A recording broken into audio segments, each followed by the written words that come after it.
O caçador, no Brasil, começou em 90 para cá. A falar de caçador. A gente tinha ali um embrião ali. Quem é que dominava o tiro no Brasil, no pau da barraca? Era a AMAN. Porque a AMAN tinha aquelas competições lá e tal. O batalhão tinha o GE e fazia aquele tiro de interdição, mas é muito curto. 100 metros, 120 metros para trás. Então isso aí não é caçador. Porque tem o caçador e tem o sniper. O que é o sniper? O sniper é o pessoal chama franco atirador policial. Ou pode ser um militar das Forças Armadas, só que ele está numa função que ele está fazendo uma interdição contra terrorista, antiterrorista, retomada e resgate de refém, alguma coisa assim. Aí o que acontece? Esse tiro é muito aproximado. Isso é o famoso sniper. Então você faz aquele tiro ali e a munição não começa a sentir a variação da atmosfera, porque ela viaja pouco, ela chegou rápido. E a trajetória dela não é quase mudada. Isso é o sniper. O que é o caçador? O caçador é um cara que se infiltra no terreno e vai combater a guerra. Ele se infiltra isolado no terreno. Porra, é difícil pra caralho esse negócio. Não é pra qualquer um. Então é importante que o caçador do CFN seja com MANF. Por quê? Ele tem que saber que ele tem que fazer uma fuga e evasão, ele tem que saber uma sobrevivência de longo alcance, de longa duração.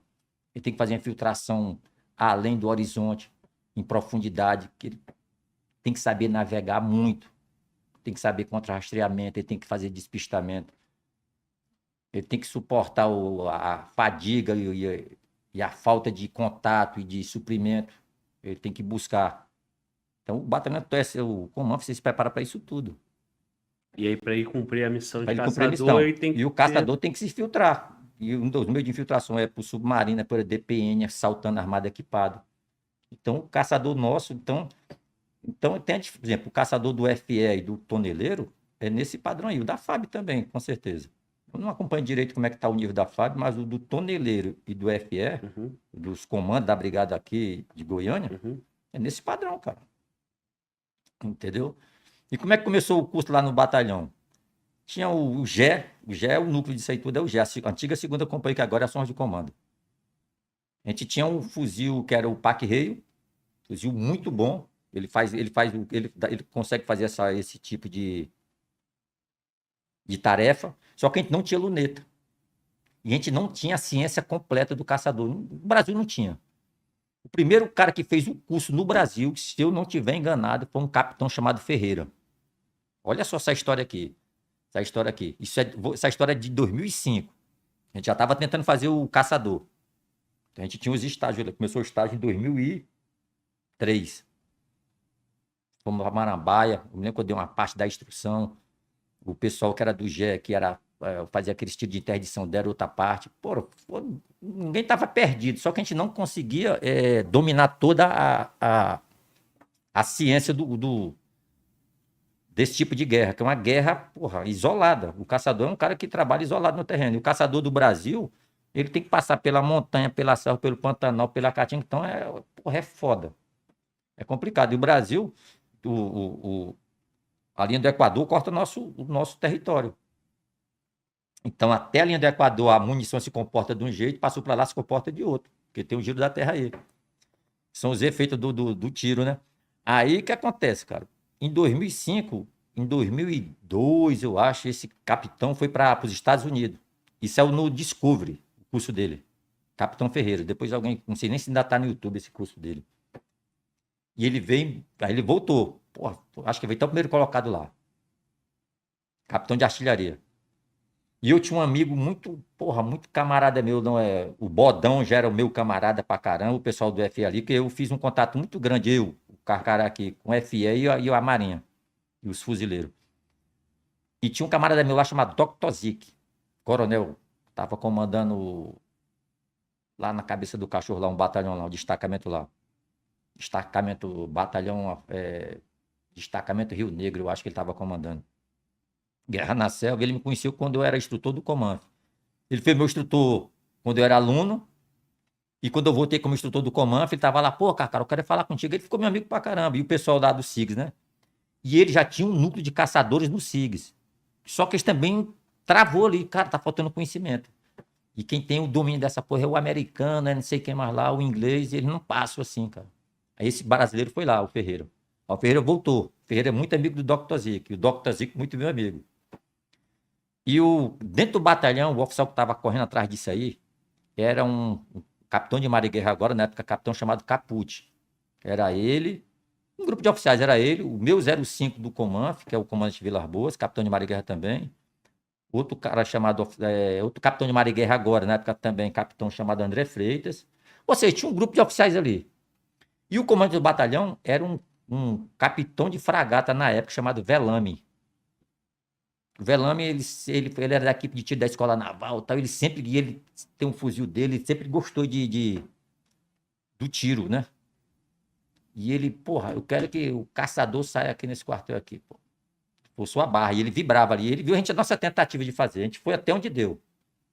Fizemos muito treinamento sério, puxado. Porra, o emprego do caçador se infiltrando, isolado no terreno, fazendo tiro de 600 metros. Cara, esse tiro a gente fazia, pra tu ter ideia, a gente não tinha o material. Como é que a gente fazia? A gente não tinha a luneta Leopold na época. A gente pegava uma luneta, tô falando porque eu fiz o caçador dessa época. Uhum. Então nós fizemos o Parque Rei, e a nossa luneta era uma lunetazinha muito chechelzinha, Smith Bent. Ela tem um cristal bom, porém quando passa só que dentro da lente dela, onde fica ali a medida para tu fazer o tiro, aquele Tzinho que a gente chama, né, o T da morte, é muito grande, porque na época era assim que eles faziam. Então quando tá a 400 metros, aquele Tzinho, aquela tintazinha lá da luneta, fala na linguagem clara aqui para o pessoal entender, já cobriu o alvo, pô. Então tu não conseguia ver o alvo a 400 metros. Porque o alvo ficava pequeno demais. Sim. E a projeção da luneta muito ficava grande. Então, a 400 metros, a gente começa... Cara, era engraçado demais. O que é que tu fazia para fazer o tiro acima de 400 metros? A gente pega... Olha só a nossa onça. A gente fazia a compensação do alvo. Então, um dia desse, acharam minha caderneta lá, um capitão, ele viu, caraca, que teu tiro aqui? De 600 metros, quase 1 metro fora do alvo. Porque eu atirava aqui para bater aqui. Porque se eu botar em cima do alvo, eu não vejo nada. Eu não sei onde é que tá batendo o tiro. E aqui do lado eu sei onde é que se tá batendo embaixo, em cima. E a gente acertava tudo, mosca, isso de noite também. Aí o que a gente fazia para acertar o tiro noturno? Como a nossa luneta não era iluminada ainda, o retículo não era iluminado, que isso é novidade pra gente até um tempo desse atrás aí, a gente pegava um isqueirozinho ou uma lanterna velada, cobria todo o fuzil ali, a parte por cima da luneta ali, deixava só o foco ali aberto, e um camarada iluminava o alvo pra gente. Iluminava a luneta. Aí tu conseguia ver o retículo, que senão tu não via o retículo.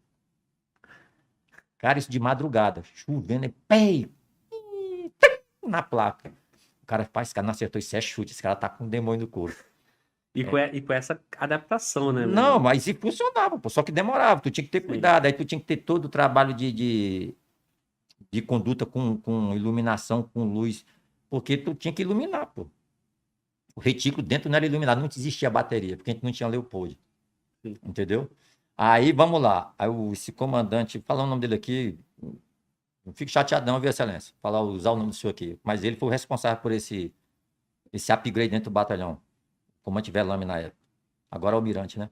Então ele falou, vamos ver até onde a gente vai chegar com isso aí, cara. Vamos perseguir quem tem. Aí como eu era amigo do Dr. Zic, o Dr. Zic sempre já estava nos ajudando ali. A gente tinha um convênio muito bom entre o Cadex, que os Dr. Zic estava lá, e o Toneleiro, ações de comando. A gente treinou muito junto. Aí o Dr. Zic tem como ajudante aí no caçador, cara. E a gente chegou no limite e não tem para onde ir.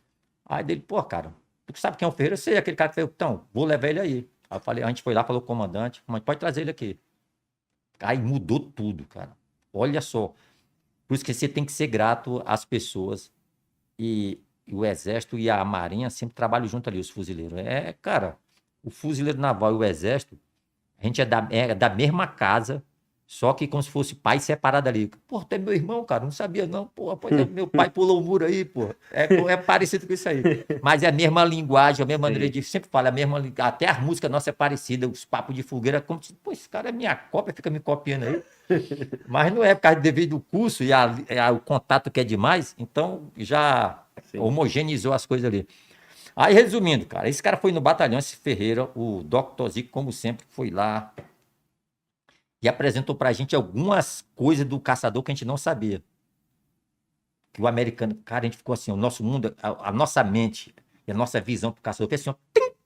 É como se o cara tinha jogado ali um Pentium 14 na tua mente, cara. Tu tava com aquele modelo velho da década de 80 de computador, o cara jogou um Pentium na tua cabeça assim. É real, cara. Tô te mandando. A coisa mais importante, a gente sabia o tanto que a gente estava atrasado. Porque a pior coisa que tem é o cara tá todo errado, tá atrasado na doutrina, no emprego de uma coisa e achar que tá bem pra caramba, entendeu? Isso é a pior coisa de tudo. Quem Quando não você, evolui, né? não, e é orgulhoso, pô. Quando você tá errado e sabe o que é que tá faltando, você não é o culpado, porque não teve condições ainda, mas tu sabe o que tu vai fazer, porque tu já sabe a solução. Sim. É o caso da nossa força armada, ela sabe a solução porque tá faltando, pô. Uma parte é dinheiro, outra parte é ciência mesmo, que a ciência ninguém passa todas as ciências. É o caso do reator nuclear, entendeu? O cara não vai te dar um reator nuclear, nem vai te vender, ninguém faz isso. Porque senão tu se iguala a ele como potência militar, aí não tem mais diferença. Aí vamos lá. Aí o Ferreira, o doutor foi lá, teve essa reunião, a gente almoçou lá, tudão. Ele, porra, ele abriu o jogo, mas não abriu tudo. Porque o exército estava com medo. O que acontece? Tem um lance desse conhecimento sair e ir para as comunidades, esse lance todo. E nisso o exército estava preparando o curso de caçador já. Isso já de 2005 para 2006. E a gente, o que acontece? Com o conhecimento que a gente teve do Ferreira, do Dr. Zica ali, ele passou a caderneta de tiro da AMAN pra gente. Cara, nossa caderneta de tiro é uma caderneta que a gente criou de cabeça ali. Vendo filme, pesquisando, tentando roubar manual na internet ali. Cara, é um conhecimento, hoje em dia, generalizado por causa da internet, YouTube. Só que o caçador é uma ciência que o YouTube não ensina. Só vê o cara atirando, mas ele não sabe como é que o cara faz aquilo. Nem ninguém vai ensinar. Sim. Aí, nisso aí, o cara teve essa reunião, a gente recebeu a caderneta de da AMAN. Mas, se não me engano, tem até o nome Saci, a Seção Saci, alguma coisa assim. Cara, mudou tudo na nossa vida. Aquilo ali. A gente foi entender o que era o traço. O que é o traço? Quando tu atira, a munição, a velocidade dela é muito alta e ela aquece o ar. Então ela forma uma pequena... O avião, quando passa, não deixa aquele traçozinho assim, Sim. a munição faz a mesma coisa. A gente aprendeu a corrigir a munição. Eu nem sabia disso aí no pau da barraca. Aí o cara, ele foi lá, tirou com a gente. Cara, sabe o que é o traço? Eu aprendi com os americanos. Porra, tirou 600 metros. Aí tu vê lá a pólvorazinha assim, aquela nevoazinha assim, ó. O tiro bateu embaixo, exatamente. Só para tu conhecer o traço e aprender a ver o traço, é tiro que não acaba mais. É até tu... Ah, eu tô vendo, cara. Parece uma nevezinha assim, lá na frente. Antes de bater... Pois é, esse ali é o traço. Porque quando a munição bate lá, ela aquece mais ainda. Ela aquece o ar. Aí solta uma poeirazinha assim, condensação do ar.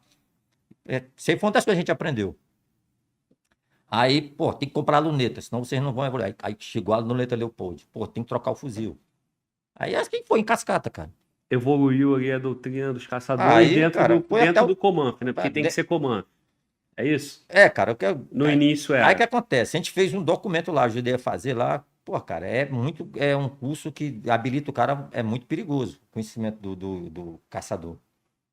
Porque não é o sniper. O sniper atira, tá bom. Só que o caçador, além de fazer isso, ele se infiltra. Aí se você botar um cara que não é Comanf, pô, o cara vai pegar... Aí tem algumas peculiaridades que a gente faz no terreno que a gente não mostra, não tem em vídeo, não tem nada. E o cara, mas pô, esse cara vai pra onde quando sair daqui? Aí então ficou só Comanf. Sim. Teve um ou outro que conseguiu fazer, mas muito raro. Entendeu? Porque é o cara de confiança já, ó. Antigão ali, já PQD, MS, porra toda, é mergulhador, cara antigão. Aí não fez o Comanf, não concluiu porque trauma de... A sorte, né? Quebrou o joelho, quebra a tíbia, quebra titela, quebra a porra toda. Até a alma do cara sai torta. Mas depois o cara é um dos nossos, pô. Mas foi raro os caras que fizeram sem ser comando. Porque o curso tá lá, tem que ser comandos anfíbios, o teste é brabo pra cacete pra aquele negócio lá.